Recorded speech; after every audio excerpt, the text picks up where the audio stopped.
Ladies and gentlemen, I think we can get started. My name is Armagan Al-Haq. I'm the Manager of Program Development, Partnerships and Finance at University of Waterloo.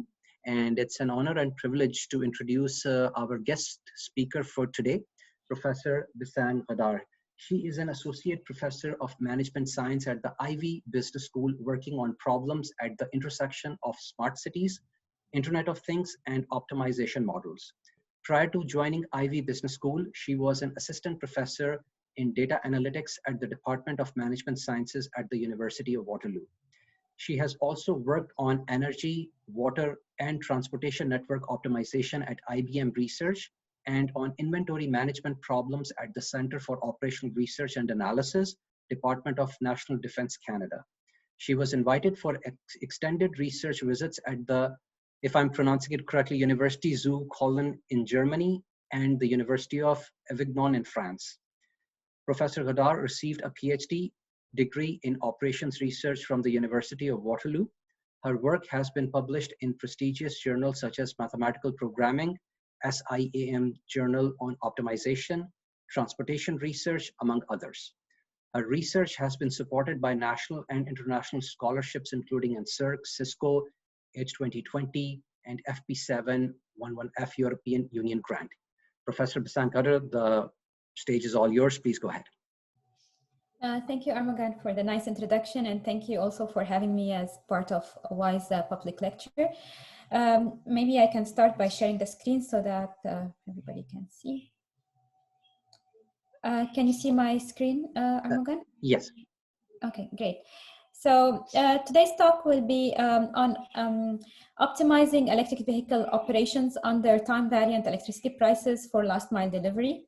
And this is a joint work with our graduate student, Bo Lin, who is a master's student at the University of Waterloo, and Jatin Natwani, who is the director of WISE.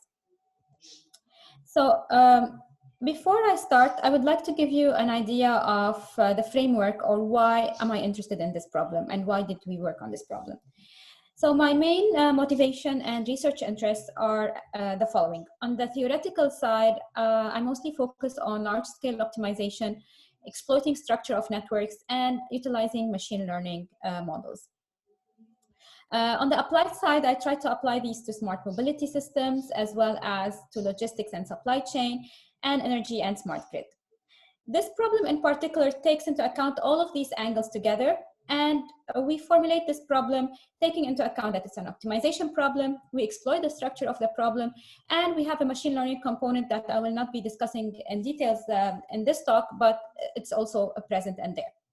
Now, on the applied side, this also problem has different angles to it.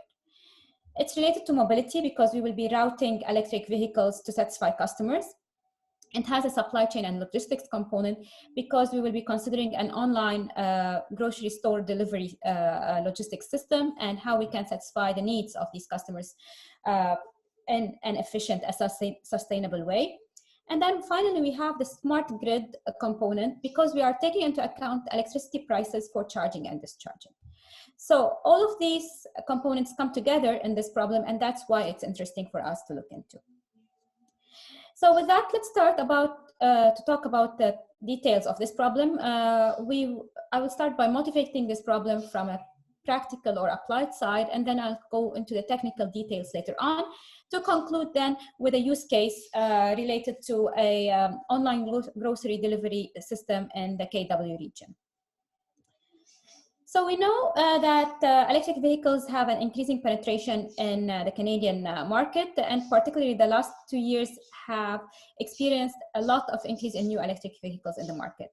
You can see 2018 and 2019, there has been a spike, and this is not just particular to the Canadian market, but it's also applicable to the European market and to a lot of the developing world. For example, in the UK, the aim is by 2035 to prohibit or forbid all fuel-based vehicles on the road.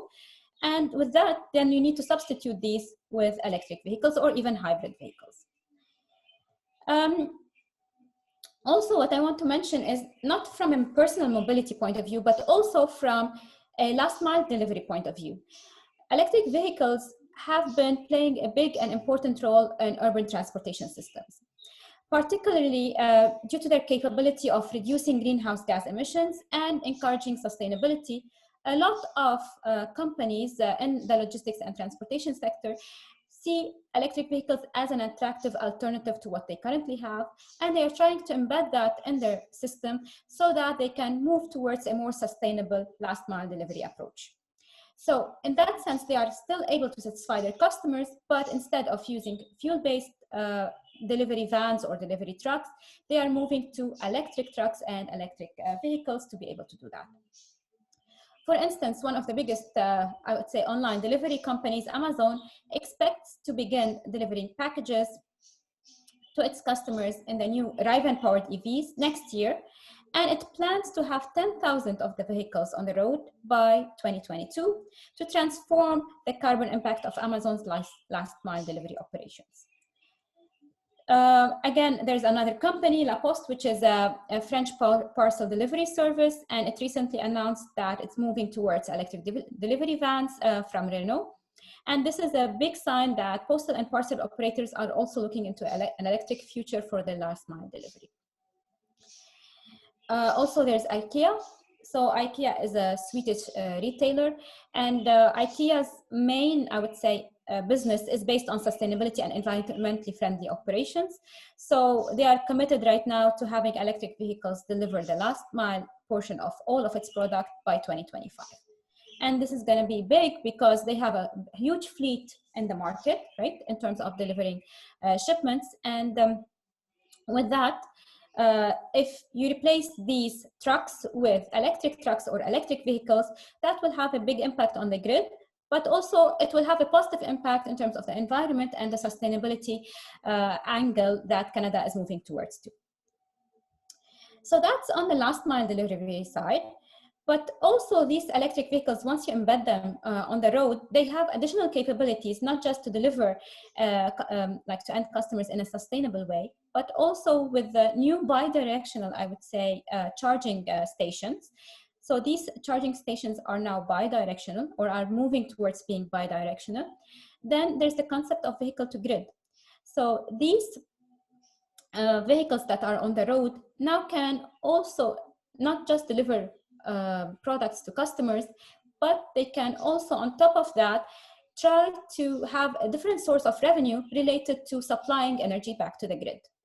So in that sense, what they do is that they will be charging when the electricity prices are low in order to satisfy customers, but they will be discharging when the prices of electricity is high to provide the grid with additional supply.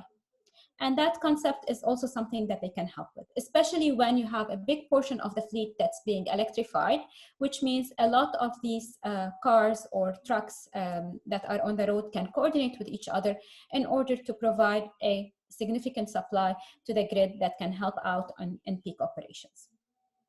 So in today's talk, we'll be looking at this electric vehicle fleet for last mile delivery in terms of satisfying customers' demand, but also at the same time satisfying or giving back a bit of electricity to the grid from a storage point of view. So it will be considered as a service provider for customer demand, but also a mobile storage that's moving around the city and providing electricity back to the grid at certain points in time. So let's formulate or talk a bit about the problem in a bit more details. So what we have a depot, okay, that is an online grocery store or a warehouse for a particular retailer.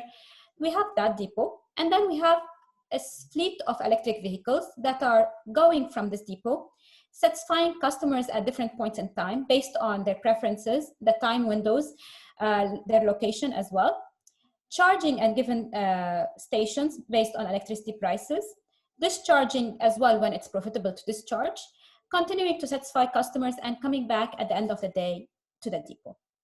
So we'll be considering the operational side of things, not the strategic side in terms of where to allocate charging stations, for example, or how to design your network.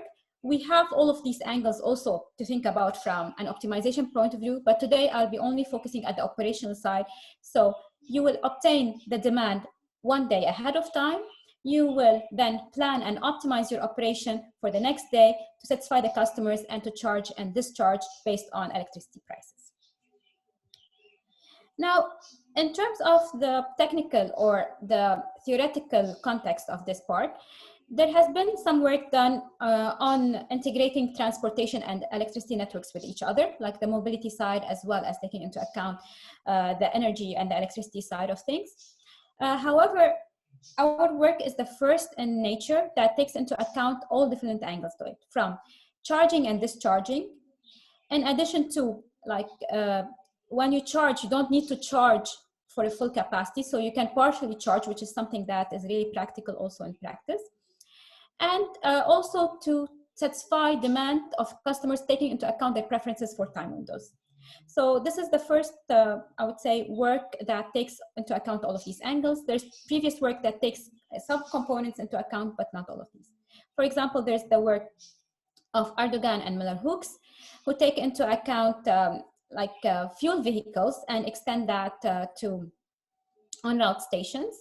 There's the work that we mostly focus on, which is the Schneider and co-authors work. They take into account electric vehicles and charging. They don't take into account discharging. They then take into account the electricity prices that are changing over time, and they just consider a single period. There's also Yang and co-authors who take into account electric vehicles without discharging, but also not just multiple electric vehicles. They don't consider a fleet, but they consider only one single electric vehicle. And finally, the work of Trevino and Cabrera and co-authors, where they consider charging and discharging, but they don't take into account the customer delivery service part of it. So they consider just the electric vehicle as a mobile storage that's going around the city and charging when the electricity prices are low and discharging when they are high, but without any, I would say, customer service delivery part to it.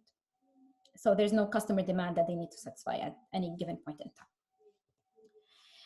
So let's maybe start to formally define this problem and see how we can look into it in more details.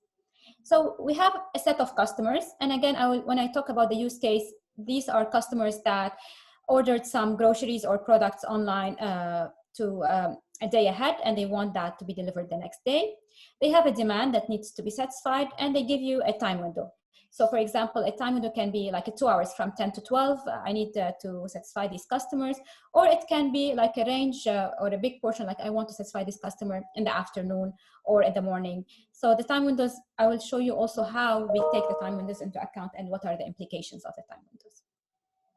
So this is on the customer side. So we have this information. Then also we have in the city, like the charging station locations. So we know where are these located.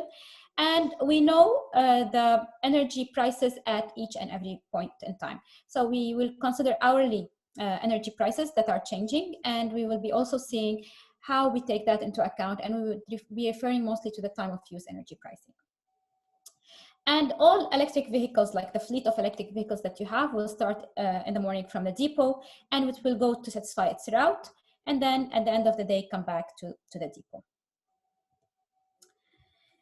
Okay, so in terms of our objective, so there is different objectives that you can take into account. However, what we're doing in this case is we're trying to minimize the electricity cost of the online grocery delivery service. So as a grocery store myself, I'm trying to minimize the electricity cost that is being caused by these electric vehicles because they will be routing throughout the day to satisfy customers, and then also charging because of course, like electric vehicles have a certain range, so they cannot go beyond a certain range. And at some point they need to charge again to be able to satisfy the additional customer demand. So I want to find the minimum electricity cost route, starting and ending at a depot, such that I satisfy all customers. So I will not leave any customers unhappy or their demand being unsatisfied. And I don't want to violate the time window constraints, the electric vehicle battery constraints, and the cargo capacity constraints, because also electric vehicles or the minivans or the mini trucks that I have a certain capacity, so I cannot fill this one with infinite type of products. I will be also taking into account some assumptions, and again, I will tell you why these assumptions make sense. So I'll be considering a homogeneous fleet where the battery and the cargo capacities of these electric vehicles are considered to be the same. Now, of course, our model can't also take into account heterogeneous fleet, but I will explain to you later on why did we consider the homogeneous fleet, because it will make a little bit things easier. We also consider constant charging and discharging in terms of like the distance. So if you're traveling a certain distance, your battery is going to be depleted linearly, and that's for the constant energy consumption rate. We also consider discretized time periods for charging and discharging. So that has some implications because, for example, so we divide the day into 24 hours. So we have 24 time periods. Each period is 1 hour.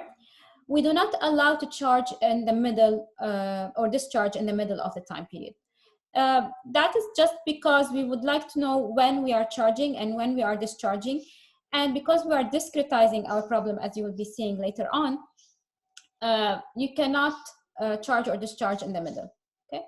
And one way to avoid that, or to find a way around that, is you can shrink your time periods to smaller intervals. So instead of being 1 hour, you can make it 30 minutes or 15 minutes. And that can allow you then to charge or discharge at smaller time steps. But in some sense, we found 1 hour is really easy, and also is really realistic given the amount of time you need to charge and discharge.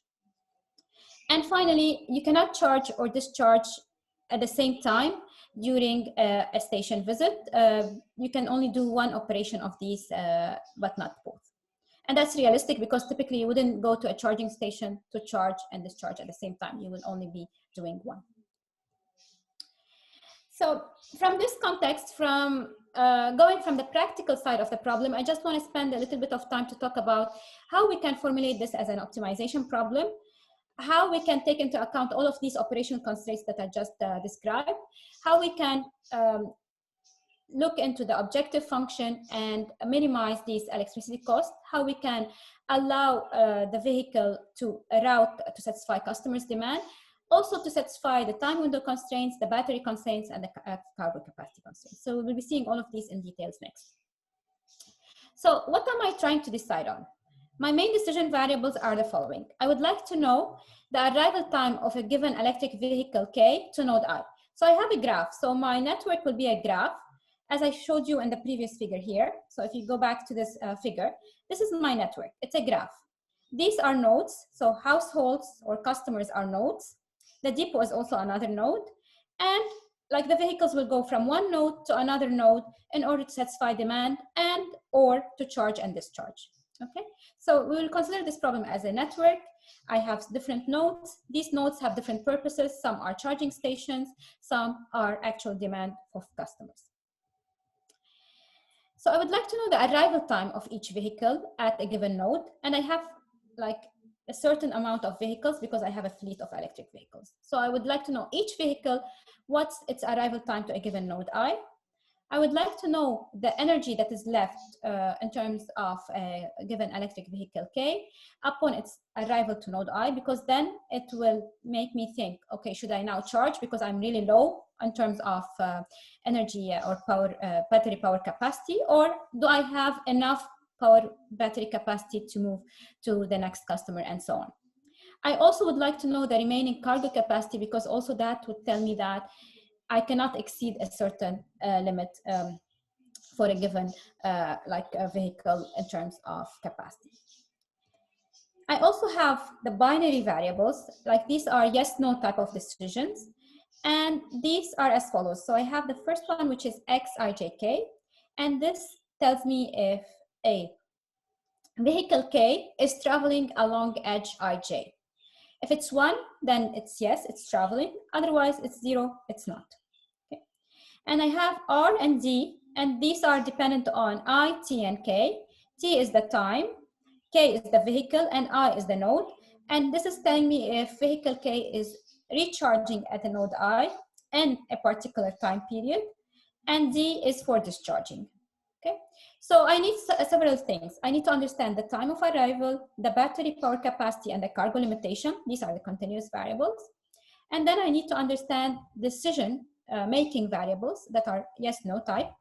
which vehicle is going along which route, and when are they charging and when they are discharging. Given now that I have access to this information, I can now proceed to formulate my optimization model. To be able to formulate that, I will be minimizing my electricity costs. So this is the total electricity cost being optimized, subject to a set of constraints. And I will show you in a second how we can write these using the decision variables that I just talked about. So we have vehicle flow constraints because I need to make sure that the vehicle is really flowing in terms of the route in the right order. I have time window constraints. I have battery constraints. I have charging and discharging related constraints and cargo feasibility constraints.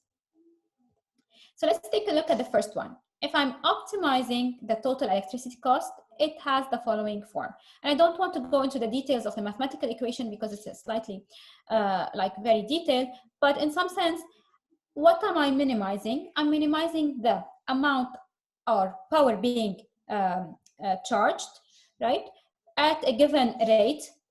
And this given rate is the PRET. So this is what is the electricity price at this given time period. And I only pay that if I am charging. I subtract from it in a revenue, which is related to discharging. If I'm discharging, then I will get back a certain amount of money, and this is related to the price of T discharge, which means the price at a given time period when I'm discharging. And also there's the amount of energy being charged during the night, because when I'm at the depot, I'll be charging to be back at the full capacity. And this is one assumption that we're making, is when the electric vehicle leaves the depot in the morning, it will be fully charged. So we have to spend some money in terms of charging during the night if we are low in terms of battery power.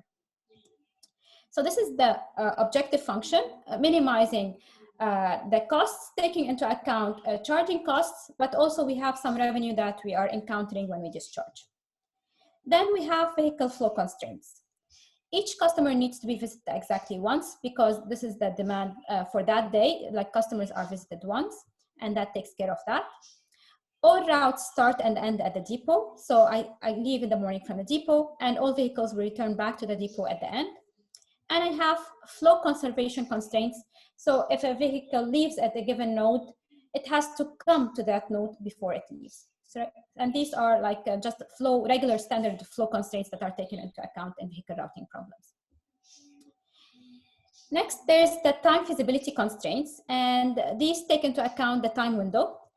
So this constraint is saying that I need to satisfy my customer within a given time window. And again, these time windows I'll be referring to as E and L. E is the earliest time that I can visit that customer, and L is the latest. So this time when you visit a customer cannot be outside these time windows. They need to be within these time windows. And this constraint takes into account the time required for charging or discharging.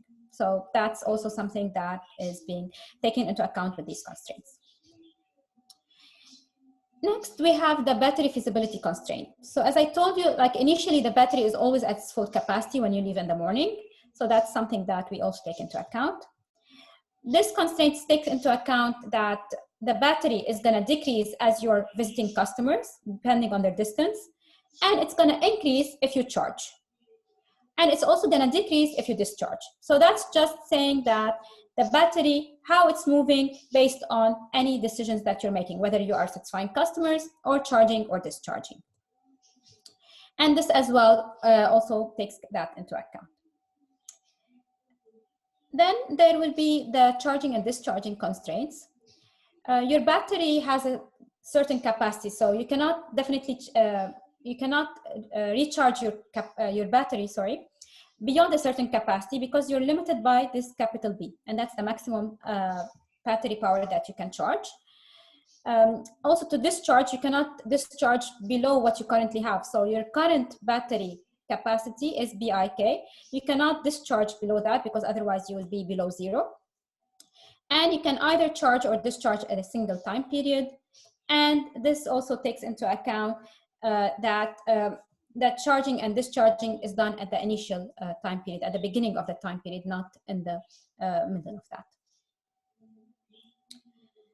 And finally, for our problem, we have the cargo feasibility constraints, and the cargo feasibility constraint is you have a maximum capacity of queue that you cannot exceed. And as you satisfy customers, this queue is decreasing and giving or satisfying customers with their demand QI. Okay. And finally, we have the limitation constraints on the variables. So some of the variables are continuous, as I said, and some are discrete, which means that they're 0, 1 in this case. So now we have all of the constraints and the problem formulation that mimics the application that I just talked to you a little bit earlier on. We formulated this mathematically using a mixed integer linear optimization problem. So we have a linear objective function, linear constraints, a mix of continuous and integer variables. However, even though it's a MILP, which is a mixed integer linear problem, it's still very difficult to solve. It's challenging because it is large scale. It has a lot of variables included in the model to take into account the charging, the discharging, visiting the customers. So if you just put this problem as it is in one of the standard optimization solvers, it will not be able to solve. So we need some way of solving this problem efficiently, especially if we are looking into the practical side of it with the online grocery store delivery, where you have several customers, you have a fleet of electric vehicles that needs to be taken into account. So what we propose is we will exploit the structure of this problem and use a Lagrangian type of relaxation to solve this problem. And also we will be able to extract solutions using a heuristic. So I'll be talking about these two briefly in the next few slides before jumping into the results and the use case, which is the most important part of this talk, I would say. So just let's look at the full formulation of the problem. So this is the problem formulation that we have. With this problem formulation that we have, and this is exactly the formulation that I just described to you, I'm just putting it all together in one screenshot. We can see that all of the constraints that we have do not link the vehicles with each other except this constraint. This is the only constraint where vehicles are connected with each other because it's not for all K. So all of these constraints are for all vehicles. However, this constraint you are summing over K because you need to ensure that exactly one single customer is being satisfied by a single vehicle. So if you remove this constraint, that the problem becomes decomposable over the number of vehicles, which means that if you relax this constraint and you penalize it in the objective function, now this problem here is decomposable over K subproblems, which are exactly the same because I told you that we have a homogeneous fleet. They have the same type of battery capacity and cargo capacity, which means you need to solve only one of these subproblems and you get the solution of the K of them. Okay. So what we will do is we are relaxing and penalizing this in the objective function. Your problem here becomes decomposable over K. And with that, then you end up with an iterative approach that I will not be going into the details of it, but you have an iterative approach where you have a master problem and you have a sub-problem, and you will solve these iteratively in order to obtain a lower bound on your solution. Okay. And your subproblem is exactly decomposable into K identical subproblems, and they are exactly the same, which means you need only to solve one of them and use that solution in your master problem. And this can iterate until you find a good enough solution to the problem. So that's the Lagrangian side, where you can obtain a lower bound. You also need a feasible solution and an upper bound, and for that we use a heuristic.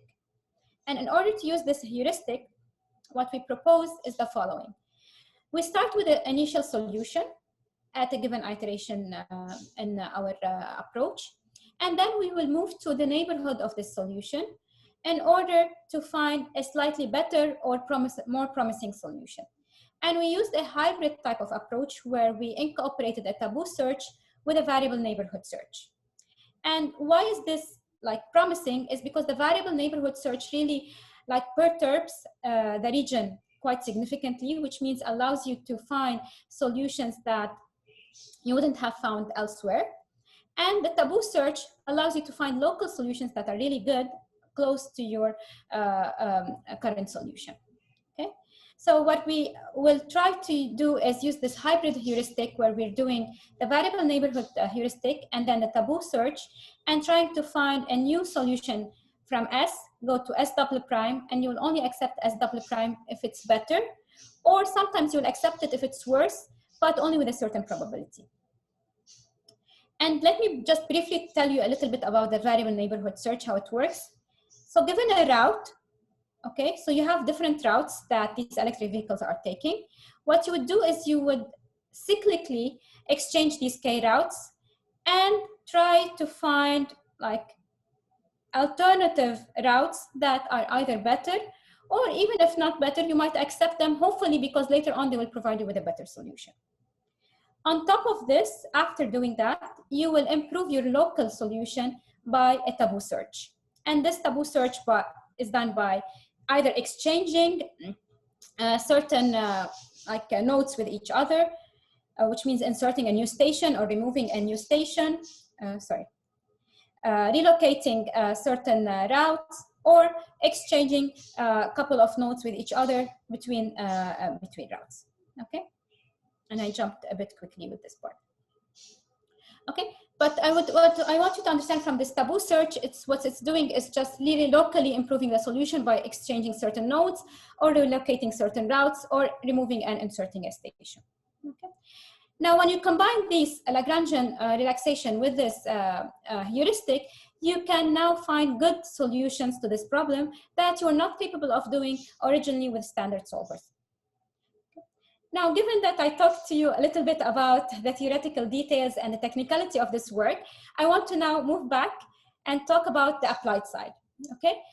And hopefully I can capture back people's attention here, because the application of this is really important, not just from a delivery service point of view, but also nowadays with the COVID, right? Like a lot of stores moved their services from being physically in retail stores to online. And with this online component, now like there will be a huge fleet on the road to satisfy this demand, right? And if we really increase the amount of fuel consumption vehicles on the road, that will really impact the environment significantly. So moving towards electric vehicles, that would provide a more sustainable solutions for online delivery systems, especially that it's increasing and having a huge hype with this COVID situation. So what we are considering in this use case is an online grocery delivery service in the KW region. We are gonna divide this region into zones. So every zone can, a subset of electric vehicles can be responsible for each zone. In this case, we have taken the following region with 3 electric vehicles in our system and 30 customers, okay? So like customers would come a day before, they would put on their orders online, and then the next day we would like to service these customers given the preferences that they mentioned in their online order. We have 7 stations, and these stations are spread in Kitchener and Waterloo, and they are in red. So these are the red charging and discharging stations. Of course, discharging is not currently possible given the technology that bi-directional charging stations are not currently deployed in KW region, but this is something we are taking into account on a hypothetical level on the discharging component. But the location of this charging point is taken from the real map of KW. We have the range of electric vehicles. We're considering like a standard Nissan Leaf, where the range is 150 kilometers. Fully charging an electric vehicle takes from 0 to 270 minutes. And we are taking into account the electricity prices of the hydro rates in Ontario, Canada, from the IESO website, and these are the real time of use rates. The travel time and the travel distance is taken in real time as well, and it's using Google Maps to compute the routing distance from, let's say, customer I to customer J. We are computing that using Google Map API. So the first thing I wanted to talk about is the energy prices. We've taken into account different energy prices. The first is the standard Ontario electricity time of use prices, and these are the ones that take into account off-peak, mid-peak, and on-peak prices. And these are different between summer and winter, as you see here in the graph. So in the summer, the on-peak is between 11 noon till 5 p.m., while the mid-peak is between 5 p.m. and 7 p.m. and 7 a.m. and 11 a.m. While in the winter, it's the other way around. The on-peak switches with the mid-peak, and that also has some implications on the charging and discharging. Okay, so this is scheme A, where it takes into account the electricity prices as given in Ontario time of use. Scheme B takes into account also the same as scheme A, but the discharging part is saying it's also mimicking exactly the charging prices. So if the charging costs are $13.4 or 13.4 cents per kilowatt hour, then also the discharging is the same. While in scheme A, we push the discharging prices a little bit lower because that's typically what's done in practice, right? Like when you discharge, you would earn a certain revenue, but it's not exactly the same as the charging rate. Scheme C is saying all of the on-peak and off-peak have the same prices, and discharging is slightly lower, but it's the same across periods. While scheme D doesn't take into account any discharging because discharging is put, like the revenue of discharging is zero. So it doesn't make sense for you to discharge. And that's just for comparing purposes to see what's the impact that discharging is having on the revenue of this online delivery service. So once we take these schemes into account, this is the total distance that's being covered by all of the electric vehicle fleet when we optimize the problem. So once we optimize in scheme A, the distance is around 150 kilometers throughout the day. Scheme B is around 180, and that slightly differs between summer and winter. Scheme C, it's around 148, and scheme D, you do the least amount of distance with scheme D. And why is that? Is because you're not detouring for discharging. You're just focusing on satisfying the customers. You're not doing any detours to discharge because it's not going to provide you any additional revenue, so it's not worth it. And that's why scheme D has the lowest distance in terms of like the electric vehicles. Now, the electricity costs under some conditions is negative, which means you're making actually revenue. In schemes A and B, your costs are negative, which means your discharging is providing you with additional revenue to mitigate the charging component, and on top of that, adding some additional or extra revenue. While with schemes C and D, you're encountering just pure costs because of the way that these schemes are set up. Okay, so in some sense, allowing energy discharging is economically positive for this electric vehicle fleet owner. As the grocery store owner, it is economically positive. With higher discharging reward, which means scheme B is the highest in terms of discharging reward, electric vehicles are more willing to detour. And you can see here, the distance is the highest because electric vehicles will be detouring to discharge during the peak hours. And then later on, they will recharge when the costs are cheaper. Adjusting the time slot when to charge and discharge with respect to winter season versus summer season also bring additional profits, because you can see here the winter is slightly more profitable than the summer in both cases. So here you have a profit of 18 cents versus 9 cents in the summer, while in the winter here 279 cents versus 232. So you can see it's also different seasons have different impacts on my final profit. So that's in some sense talking about the impact of electricity prices on my routing as well as on my final profit and revenue for the online grocery store delivery system. The second point that I want to talk about is the time window settings. And for the time window settings here, we have considered 3 different options. A 2-hour window, which means I need to satisfy my customers within 2 hours.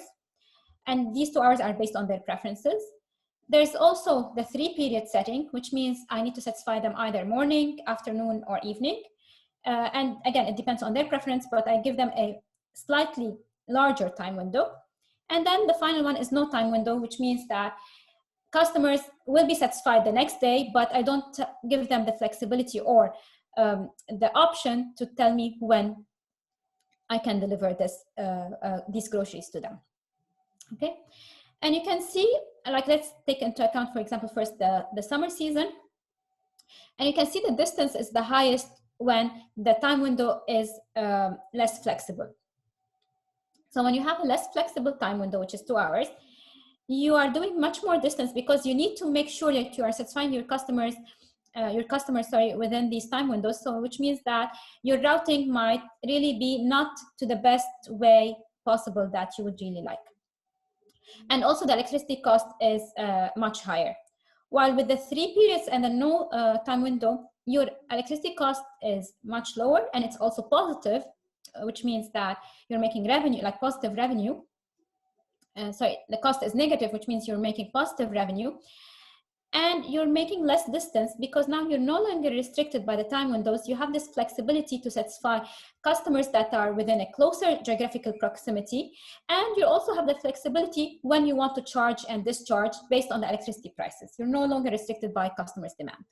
Okay, and this is what we say here, right? With tighter time windows, you have less operational flexibility, which leads to a higher traveling distance and a higher electricity cost.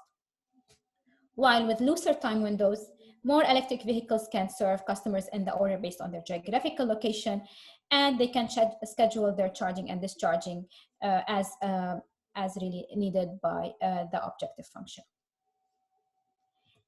And you can see that here as well. So this is the actual optimal routes for the current use case.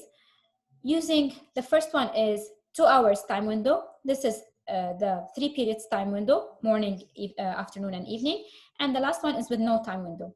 You can see here with the first one, like you have some customers in Cambridge, and 2 vehicles needed to go to Cambridge to satisfy these customers. While in the second and the third one, only 1 vehicle was needed to go to Cambridge, because you can aggregate these customers and do them in 1 single vehicle, because this single vehicle is able to accommodate the time windows. While in the first one, a single vehicle could not accommodate the customer's preferences. You needed 2 vehicles to do that, which means higher distance being traveled and more costs in terms of electricity. Okay, so these are the optimal routes under the 3 conditions, and you can see here with the highest flexibility, really you are optimizing your routing and doing the least amount of distance, because the blue one is 1 vehicle, the green is another, and the orange is a 3rd vehicle. And you can see how they're being routed. Finally, the last point that I want to talk about from managerial insights perspective. So we talked about the impact of electricity prices. We talked about the impact of customer preferences. The final part I want to talk about is the fleet size impact. And here currently we have 3 electric vehicles for this use case. We try to see what's the impact of adding an additional car to our fleet. And in this case, it's not profitable to add an additional electric vehicle, because in some sense, the overall traveling distance is being optimized. And we have also a little bit of spare time that we're using for discharging. But if you add an additional 4th electric vehicle, then mostly it will be used only for discharging and charging. So it will be used just as a mobile storage device rather than satisfying the customers, because for satisfying the customers, you just need 3 vehicles in this case. Of course, if you have additional customers that can be added on the fly, then maybe it's worth it to add an additional vehicle. But given what we currently have in terms of demand, and given that the high acquisition cost of adding an additional vehicle to our fleet, it's only economical to launch this electric vehicle if we have additional demand. But just for the purpose of charging and discharging and gaining this additional amount of money from the discharging part, it's not worth it to have an additional electric vehicle that's playing the role of purely an electricity storage device. If it's doing electricity storage plus servicing customers, then yes, it's worth it, because of course customers will be paying us for our service. But if it's purely for the purpose of electricity storage, at this point, given the high acquisition cost, it's not worth it. And these details also tell us about that. And how much is our electricity cost decreasing by adding additional vehicles, and whether it's worth it with this additional cost to buy a new vehicle or not. And in this case, it's not. So unless we have additional demand, it's better off to stay with 3 electric vehicles. So with that, I think I want to start concluding my talk. So what we have done is we have proposed and formulated a new problem that takes into account last mile delivery service, but from a sustainable point of view, because we're considering electric vehicles. And we're also taking into account a smart mobility system, because we're taking the electricity prices into account. And that provides us with a controlling function when to discharge and discharge based on these prices. And this also problem allowed us for the full integration of transportation and energy networks, which is not something, I would say, it's starting to pick up, but it's not something that's been looked at. So people usually look at the transportation sector on its own and the energy sector on its own, but the combination of these two, I think, is really important, because with the presence of electric vehicles, storage, we need really to take both into account to be able to optimize the full system more efficiently. And we also investigated a lot of managerial insights from this problem, taking into account different energy prices, different time windows, and different fleet sizes. And again, this problem, like the motivation behind it, is the growing online delivery services in general. This growth is gonna have a significant impact on, I would say, the road from a traffic point of view, like the amount of delivery vehicles that will be incorporated. And if we don't consider electrifying these vehicles, then the environment will pay a price here. So having a sustainable way of still satisfying customers' demand while taking into account the environment is something that is really interesting from my point of view. Now, of course, like we did a lot of simplification to the problem to achieve a current initial solution, but there's few things that can be considered and taken into account. For example, battery degradation, and also the non-linearities that are involved in the battery consumption, power and rate. We didn't take into account any traffic on the road right now, like the traffic also might, and the weather conditions, for example, might also have an impact on the delivery times and the delivery service. So we didn't take that into account. We're currently considering Google Maps as if there's, I would say, average type of traffic, but there's some peak hours where the traffic really picks up. And also there's different weather conditions that might also affect and impact these battery consumption rates. We didn't coordinate also the discharging of the fleet as a whole. And that's really will become very important once you have a lot of trucks or vehicles on the road. Because once you start coordinating, that becomes really important for the grid, because then you can supply it with the power that it's needed to satisfy like other customers' demand. Now, in some sense, that we are taking into account because the electricity prices are signaling when to discharge and when to charge. And because these electricity prices will signal at the same time when to discharge, then there is some coordination, but I think it can be explicitly more taken into account and in a better and richer way, which we didn't do in this work. And finally, an important point is taking into account the uncertainty in customers' demand as well as in energy prices. So if you want to start looking into energy prices that are changing on an hourly basis, not just the time of use, but on an hourly basis, that can really become an interesting part. Also the customers' demand, because right now we're considering customers are gonna order in advance, 1 day in advance, and we wanna satisfy them the next day. But this can also incorporate uncertainties, which is really important and something technically interesting for us.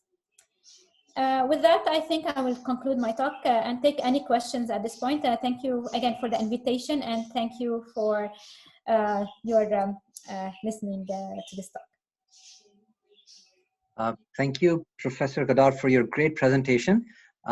We will now take questions. I would request the participants to please go ahead if you have any questions. I have a question, Armagan. Go ahead, Madad. Go ahead. Hi, Bisan. How are you? I'm good, thanks. Good to see you here. Yeah, same here. Great presentation. I really enjoyed that. But I had a couple of questions, actually. One of them would be, it's more like a comment. I think it would be really nice to consider the impact of these vehicles on the energy prices too, because you're considering all these energy, or they are, all the agents that you have are price takers here. But I'm pretty sure if they are discharging to the grid, they're going to have an impact on the prices as well. So it would be nice to see how the market prices will be changing, you know, if we have a good addition of these vehicles into the grid.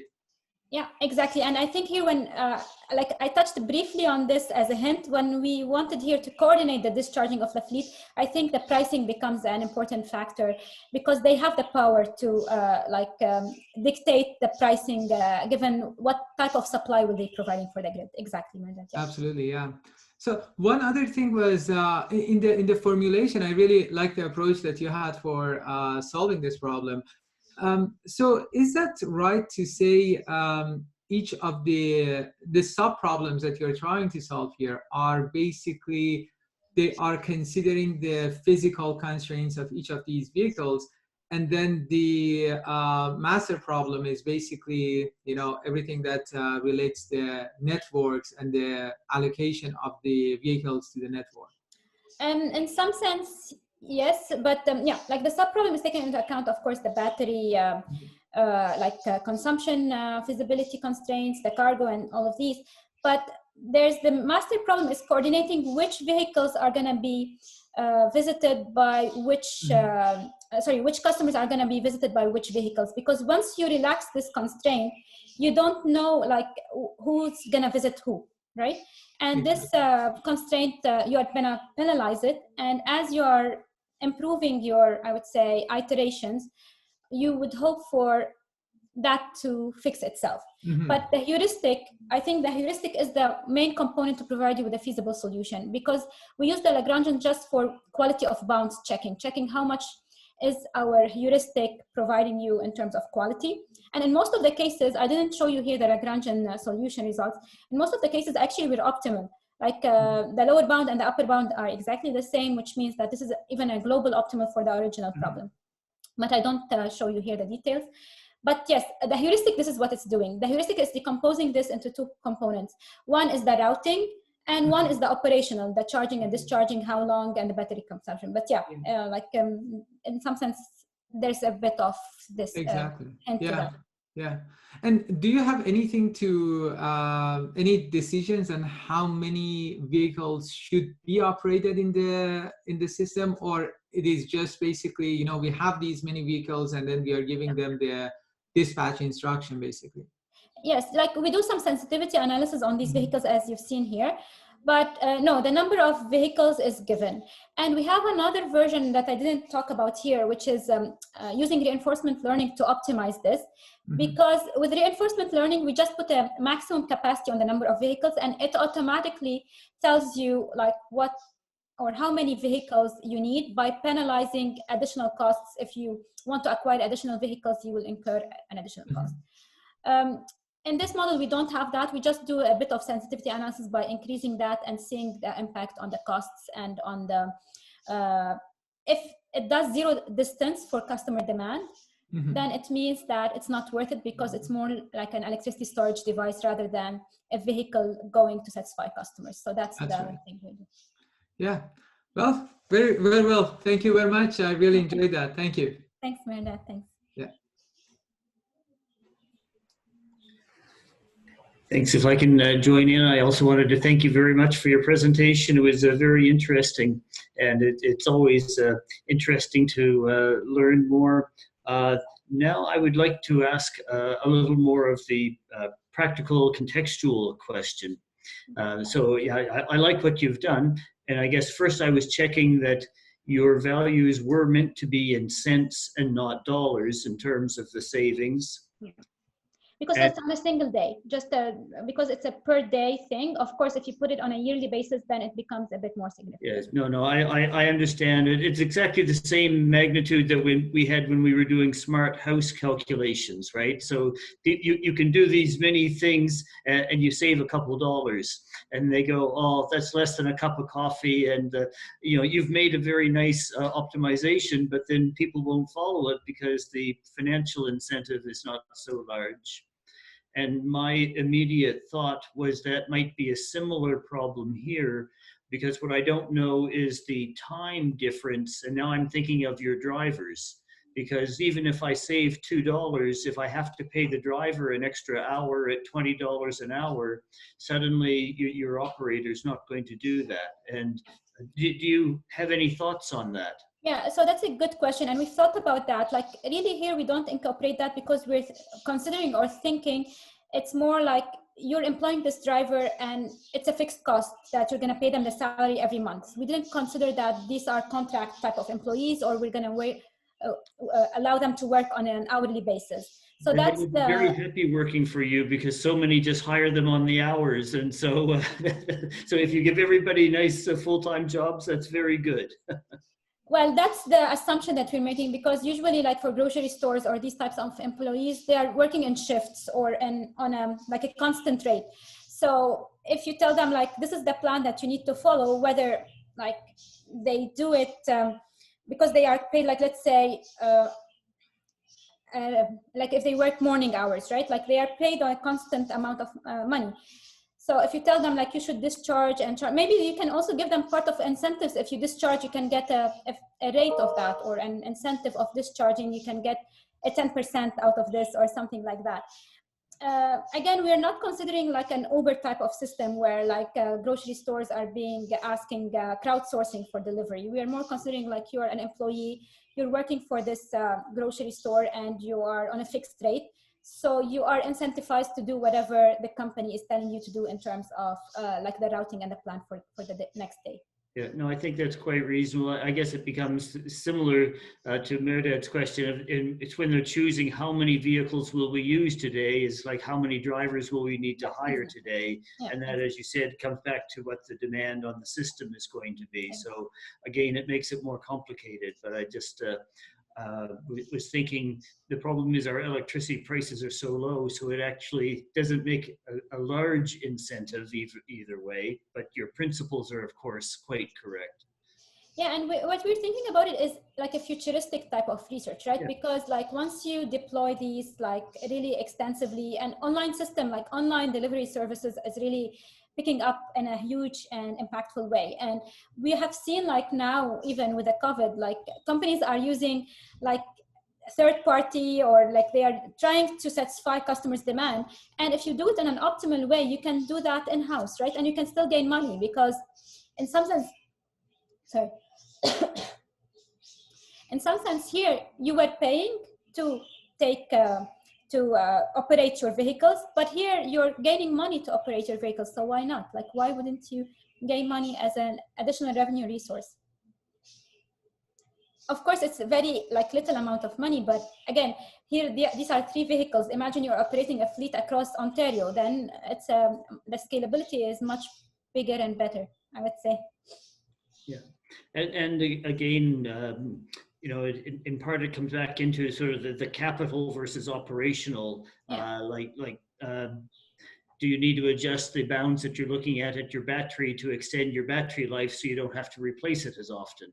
I mean, exactly as you said, that it becomes more on the operational side, and it will vary a little bit with the battery technology. So exactly. Very interesting start. Thank you. Thank you.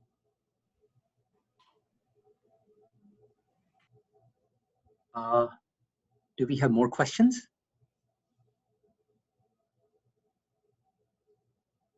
I guess no, not at the moment, but you can always reach Professor Ghadar. Her email address is in the public domain. Professor Ghadar, thank you so very much for the wonderful presentation and sharing wonderful insights with us. And I would also like to thank all the participants for their time. Thank you so very much. Thank you, everybody, and happy holidays. Bye. Bye-bye.